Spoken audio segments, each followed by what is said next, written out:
Thomas Sankara, capitaine de 35 ans, président de la Haute-Volta, il a pris le pouvoir par un coup d'État le 4 août 1983.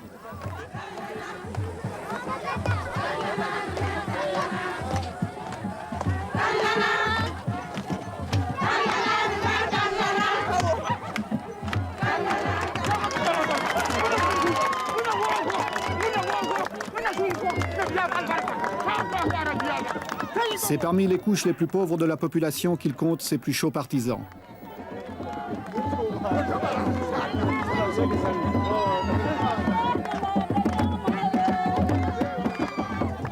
Malgré son jeune âge, son engagement politique n'est pas récent. En 1980, il est secrétaire d'État à l'information sous l'avant-dernier régime avant de démissionner.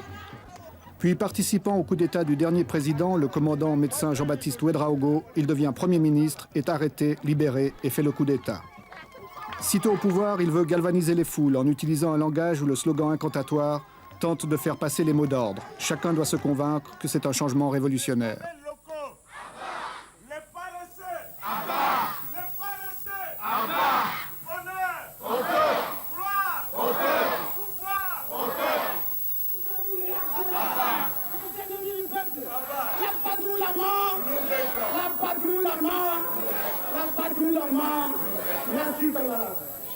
À Pau, les gens sont venus très nombreux pour lui apporter leur soutien.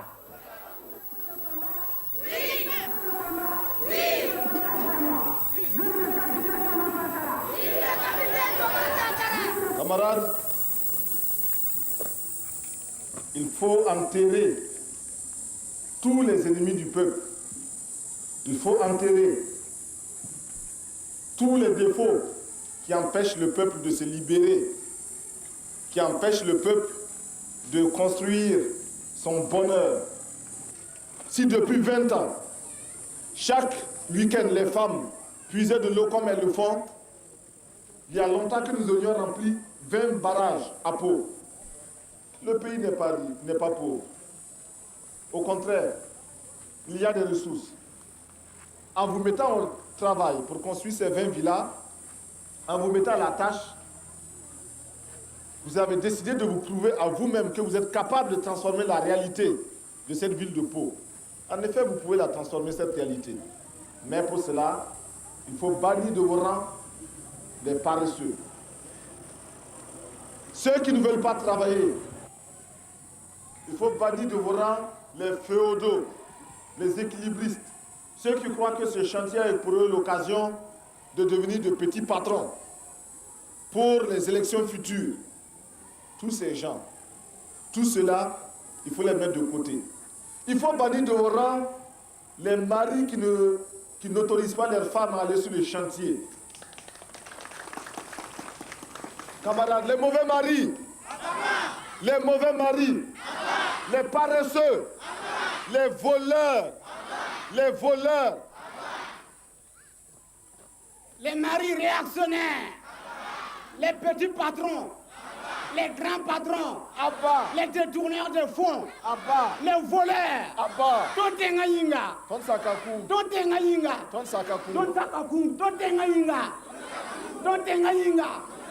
Vive la révolution! Vive le capitaine Thomas Sankara! On ne peut pas se développer sans mobilisation. Nous ne pouvons pas nous développer si le peuple lui-même ne prend pas son destin en main. C'est le peuple qui doit construire le pays.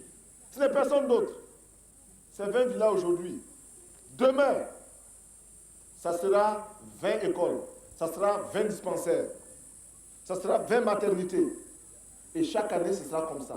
Camarades, l'impérialisme, le colonialisme, le néocolonialisme, le fantocisme, les voleurs, les paresseux, les détourneurs, les magouilleurs. Chaque province doit construire en effet 20 maisons pour les fonctionnaires d'ici le 4 août, les loyers étant ensuite utilisés pour les biens d'équipement. Les briques sont faites par la population avec du banco et très peu de ciment. L'État, lui, fournit le matériel.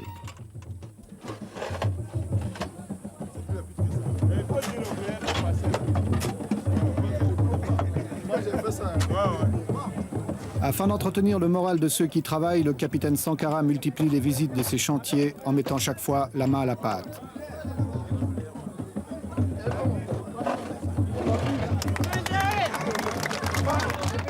Il aime à montrer l'exemple, il affectionne les gestes symboliques. Il est en train de se créer un personnage à la fois séducteur et menaçant. Son style, son souci du moindre détail, son attention à chaque chose, son engagement étonne et lui attire un certain nombre de sympathies. Il ne faut pas que ça piétine, quoi. L'approvisionnement doit être rapide. Maintenant, il faut penser à la toiture. Voilà, déjà. Il faut déjà penser à la toiture. Vaut mieux qu'ils aient leurs matériaux ici. Bon, n'oubliez pas de créer beaucoup d'espaces verts. Surtout le long de la route, là. Beaucoup d'espaces verts, des fleurs, des petits bancs. Si vous êtes ici, faites des petits bancs en béton, là. Des bancs publics. À la tête des chantiers du 4 août, il a mis des gens considérés comme peu favorables à son régime. Ceux-ci sont ainsi mis à l'épreuve. C'est une dernière chance qui leur est offerte de s'intégrer. Le chef de chantier, c'est le camarade Traoré. C'est un ingénieur agronome, c'est ça, hein? Oui, c'est ça. Bon, alors un ingénieur agronome qui est mis sur ce chantier-là pour participer activement, concrètement à la révolution. Pourquoi est-ce qu'on l'a choisi, lui? Mais comme la révolution n'exclut personne, mais donne à chacun la possibilité de se faire ou de se refaire, eh bien, lui est envoyé sur ce chantier-là. Mais voilà, il vit en parfaite harmonie avec le peuple militant de Pau, qui l'accepte, qui le suit et qui exécute ses mots d'ordre, preuve qu'il intègre correctement la révolution et c'est effectivement un camarade. Monsieur le Président, est-ce que vous pensez que cet enthousiasme va durer longtemps? Aussi longtemps que les populations commencent à se convaincre et à percevoir qu'elles-mêmes peuvent transformer leur situation et peuvent améliorer leurs conditions. Au début, c'était des mots, ce n'était que des mots et une adhésion euphorique. Le doute avait commencé à s'installer aujourd'hui. Il est évident que dans ce bâtiment-là, qui se construit petit à petit, grâce à l'engagement des populations, ce bâtiment-là est la preuve que la révolution apporte effectivement quelque chose de qualitatif. Merci. Pour surveiller et encadrer le chantier, un commissaire politique a été nommé. Il peut s'appuyer sur les CDR, Comité pour la défense de la Révolution, formés surtout de jeunes très actifs. Dès son accession au pouvoir, le capitaine Sankara a effrayé certains milieux qui le considèrent comme étant l'homme de Kadhafi, l'homme de la Libye. L'homme de la Libye, peut-être que la Libye a des hommes. En tout cas, il n'en a pas ici. Et en tout cas, ce n'est pas moi. Je suis au contraire un voltaïque qui connaît ses réalités, la misère de son peuple, et qui voit aussi comment ailleurs d'autres ont eu le courage de prendre leurs responsabilités. Nous n'avons pas honte de dire que nous traitons avec Kadhafi, nous n'avons pas honte de dire qu'à certains moments, il nous a aidés à notre demande, et quand certaines de ces aides ne nous convenaient pas, nous le lui avons dit. Mais de là à dire que nous sommes influencés par Kadhafi, c'est absolument faux. Absolument faux parce que nous ne faisons pas ici ce que fait la Libye. D'abord, l'ordre Volta n'est pas la Libye. Ensuite, moi, je ne suis pas Kadhafi. Les voltaïques ne sont pas libyens. Cela est très important. Nos positions n'ont pas toujours plu. Mais nous voilà nous connaissons un dilemme. Soit taire nos positions que nous considérons comme vraies, donc taire la vérité. La vérité, c'est ce que chacun de nous a sa vérité, bien sûr. Nous n'avons pas la vérité absolue. Donc, consciemment mentir pour bénéficier des grâces de ceux qui peuvent nous aider ou de nos partenaires qui sont délicats et puissants. Ou alors leur dire la vérité dans la conviction, dans l'intime conviction que nous rendons service à notre peuple et à tout autre peuple. Aux Nations Unies, nous sommes membres du Conseil de sécurité des Nations Unies. Nous recevons aujourd'hui des pressions multiples, multiformes pour orienter nos votes, pour orienter nos prises de position aux Nations Unies. Pouvons-nous nous taire lorsque l'on agresse un pays parce qu'il est petit? Pouvons-nous nous taire lorsque l'on envahit un autre pays? Nous estimons que si nous sommes aux Nations Unies et au Conseil de sécurité, et si nous n'y sommes pas simplement pour compléter les effectifs et pour la foire, nous devons avoir le courage de dire au nom des peuples qui nous ont fait confiance, car il s'agit de vote, et la Haute-Volta a eu plus de 104 pays qui l'ont élu, nous devons représenter leurs intérêts. Et en particulier, ces pays non alignés qui ont massivement voté pour la Haute-Volta, nous devons quotidiennement, constamment, courageusement défendre les intérêts des non alignés d'une manière particulière, mais d'une manière générale de tous les peuples qui s'indignent si nous ne voulons pas que le Conseil de sécurité des Nations Unies et les Nations Unies en général deviennent une caisse de résonance manipulée par quelques tambourinaires puissants, il nous faut, nous, membres, y exercer tout notre droit, même s'il est limité du fait que quelques-uns ont un veto qui est omniprésent. Nous avons donc des pressions. Mais malgré tout, une grande puissance comme la France, comme les États-Unis ou comme l'Union soviétique, s'ils décident de retirer une partie de l'aide qu'ils vous apportent actuellement, peut vous mettre dans de graves difficultés intérieures. Mais c'est vrai. C'est la raison pour laquelle nous sommes obligés de lutter contre l'impérialisme et ses manifestations. L'impérialisme, aujourd'hui, sait qu'il est très important, il est plus utile pour lui de nous dominer culturellement, beaucoup plus que militairement. La domination culturelle est la plus souple, la moins coûteuse, la plus efficace.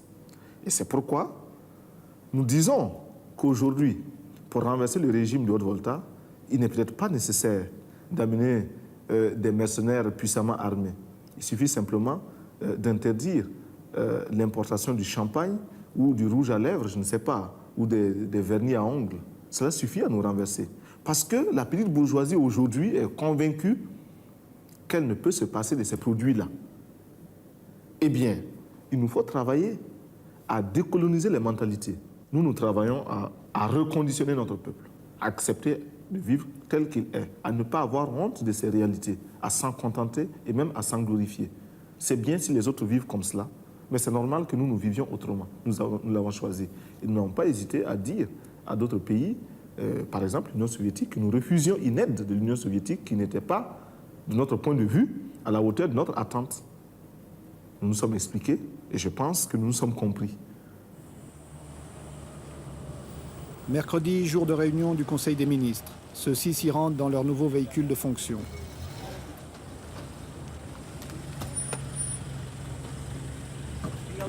En effet, là aussi, pour montrer qu'on veut rompre avec d'anciennes habitudes, d'anciens privilèges, les Mercedes, symbole du pouvoir utilisé par les précédents régimes, ont été remplacés par des R5. Il s'agit de frapper par des mesures spectaculaires. Le président a même décidé de faire de la Cadillac décapotable de son prédécesseur l'objet d'une tombola nationale. Ainsi, celui qui l'aura gagné pourra-t-il l'utiliser sans être soupçonné d'enrichissement illicite. Outre le capitaine Sankara, l'équipe gouvernementale est composée de militaires et de civils. Tous doivent avoir un engagement total et en particulier multiplier les contacts dans le pays.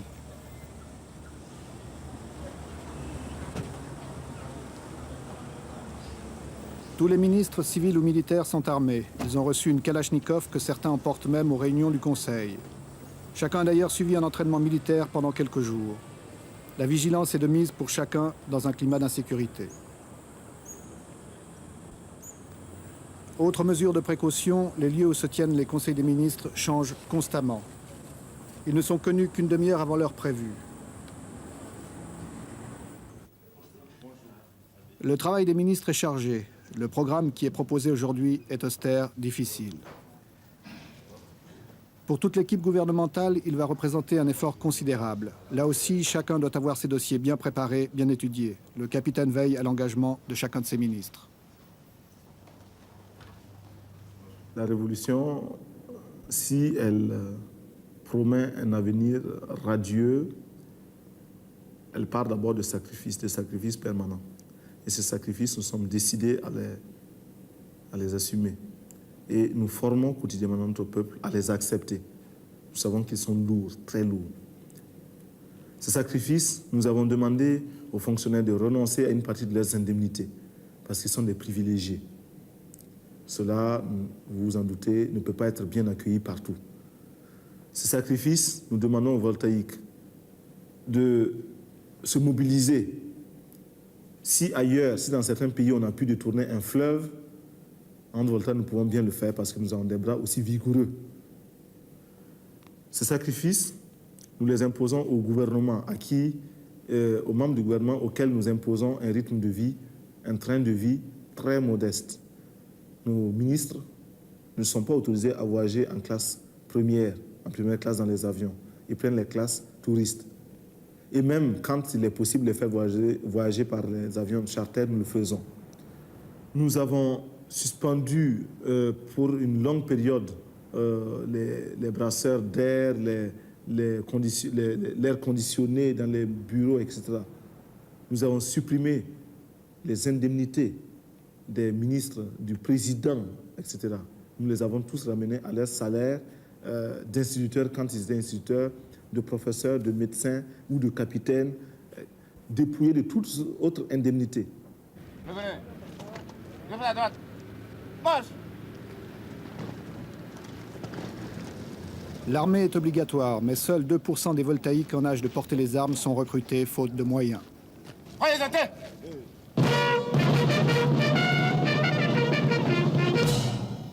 En Haute-Volta, c'est une chance et un privilège comme ailleurs en Afrique que de devenir soldat. Cela assure du travail et un salaire garanti.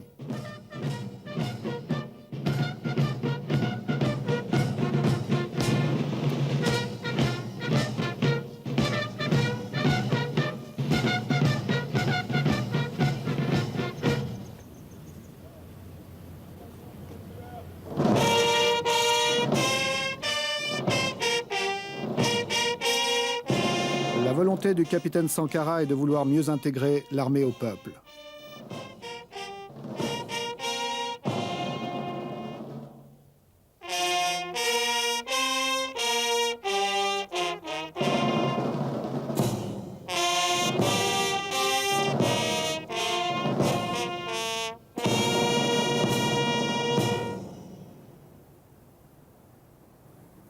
Nous avons donc nous refaisons notre service national. Au lieu de 18 mois, il sera maintenant de 12 mois. Mais au lieu d'être simple, exclusivement militaire, le métier des armes, 18 mois, et après on en garde certains, les autres sont renvoyés, non. Ce sera un service où il faudra apprendre bien sûr le maniement des armes pendant un certain temps, une période donnée, mais une autre période, à peu près les 3/4 du temps du service, ces 3/4 seront consacrés à la production. Sous l'encadrement militaire, bien sûr. Pourquoi nous faisons cela? D'abord, nous disons que la défense du peuple incombe au peuple. Et il faut que le peuple se mobilise, il faut que le peuple soit en armes, car nos ennemis sont nombreux. Tout le monde n'acclame pas la révolution voltaïque et tout le monde n'a pas entré l'âge de guerre contre nous. Et aussi, nous estimons qu'il n'est pas question de confier la défense du peuple à une minorité, si spécialisée soit-elle. Non, c'est le peuple qui se défend. Et c'est le peuple qui décide de faire la paix quand il ne peut plus poursuivre la guerre. C'est le peuple qui décide du budget de l'armée. C'est le peuple qui décide de ce que doit être l'armée. Il ne faut pas qu'il y ait une armée, une aristocratie au-dessus du reste du peuple. Nous voulons casser cela. Et même nos galons, nous voulons transformer tout cela pour que l'armée, enfin le militaire se fonde dans son peuple. Mais les militaires voltaïques auront à produire, à participer à la production agricole, plus tard industrielle, et d'une manière générale à la vie économique. Et déjà, nous enregistrons des succès, des résultats très, très, très positifs dans toutes les casernes, répondant à un mot d'ordre que nous avions lancé il y a un certain nombre, il y a quelques mois. Les militaires se sont mis à construire des poulaillers et procèdent à un élevage des poulets qui est de plus en plus intéressant. Quelle était la consigne pour les soldats? La consigne était un quart de poulet par militaire et par semaine. C'est un minimum. Nous savons que si ce quart de poulet par militaire et par semaine est réalisé, il y a une amélioration de l'alimentation. Il y a aussi un désintéressement de cette couche de salariés réguliers que sont les militaires par rapport au marché du poulet, de la volaille, ce qui va nécessairement baisser le prix de la volaille pour d'autres clients que sont les civils. Et puis, l'effet d'entraînement, c'est que le militaire qui le fait pour lui-même, qui le fait parce que son chef lui a donné l'ordre de le faire, sera tenté de le faire pour lui-même à domicile. Et puis, forcément, cela fera tache d'huile. Bon, du reste, déjà, certains militaires ont estimé que ce mot d'ordre, un quart de poulet par militaire et par semaine, n'est pas suffisant. Et ils font un demi-poulet. Et il y en a même qui prétendent qu'ils feront un poulet par militaire et par semaine.